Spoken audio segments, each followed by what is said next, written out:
So we planned this Advocacy Day, and the vision was to just bring together people of faith and the voice of faith as IMIrJ to come to the Capitol and talk about immigrant justice and go broader than that, right? Talk about issues that may not seem like immigration issues, but they're important to immigrants.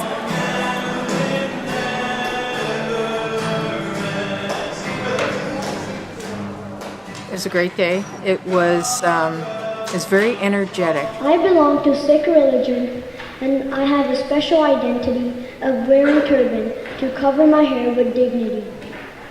My hair and my turban are a special part of me because they connect me to my gurus. Staying connected with my gurus gives me everyday strength and a purpose in life. I believe that everyone has the right to get a license, no matter what status they have. Right when I turned 16 in February, I went to the DMV to get my license. Being able to drive was like one of the greatest things that I know how to do. I can go to my activities without bothering my parents, and I can run errands for them if they're tired. It saddens me that some people aren't able to do something that's necessary in our society, with the risk of being deported. In 2013, I was able to apply for what is known as Deferred Action for Late Childhood Arrivals. So this DACA status has allowed me to access systems such as the system of education to be able to get a better life in this country.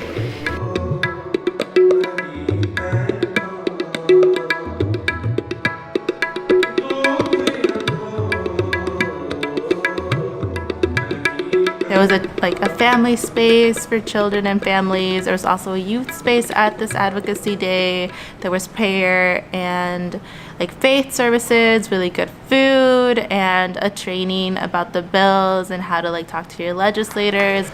You are the next contestant on Know Your Role as an Advocate. But first, knowing your role as an advocate is so much more fun when you start with what not to do. So we're going to talk a little bit about 4 ways that you are called to be advocates in this space, and 4 ways that we are not called to be advocates this morning. What are you working on over there? I can't remember how many people are refugees in Oregon. Was it 2,508, or was it 577, or was it 18 million, or was it 18,000? Okay, we are not statisticians. Take a breath, relax. It is important to be well informed about the issues, but we do not need to know everything. And we don't need to get stressed out if we don't know all the details. Josh with his magnifying glass, very, very good. We want to know, where is the legislator on this issue?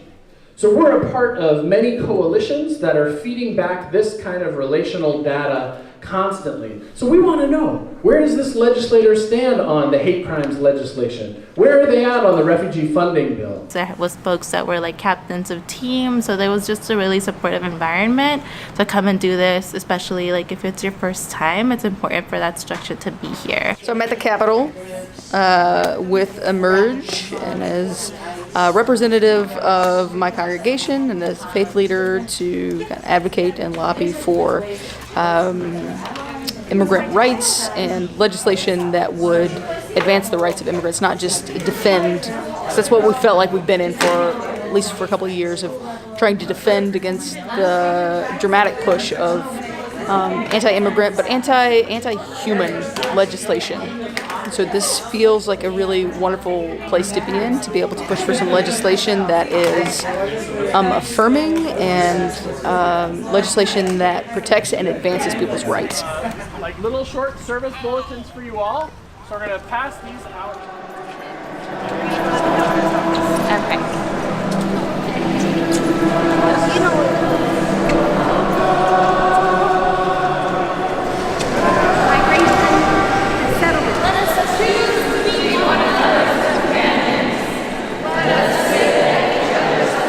It was very positive for us because everyone we talked to was very supportive. There was some lack of knowledge, especially about the hate crimes bill. So it was good to be able to provide that information. Just based on the little information we were able to convey, the people we talked to were really supportive. So it was very positive. Just making sure that we know that we're not spectators, but we are active and sitting at the tables where policy is being made that affects us every day, right? And I know from working in policy a lot that if you're not sitting at a table with somebody, you're definitely being talked about and decisions are being made in your behalf that maybe you never had any input in. And I think this work is amazing because it transformed our community, and it has the power to transform the communities that we live in and to bring safety to so many people, and so many people in my own community, so many of my own family members that are affected by these policies. And I think it's just an incredible way to, I think to me, policy and advocacy is a way that I can use all of my experiences and bring all of the people that I have around me together, right? And to show up in places where I know maybe some people are too afraid to do that. And at the same time, trying to get more people to be there, right? I shouldn't be the only one. There should be 1,000 of us doing this, 100,000 of us doing this. I think today we set a record. We had around 35 people show up at Representative Diego Hernandez's office, and he was really surprised that 35 folks showed up and broke that record. So I think it's important for us to get our communities here and take up that space that's ours. Because all of us are being affected by policies every single day.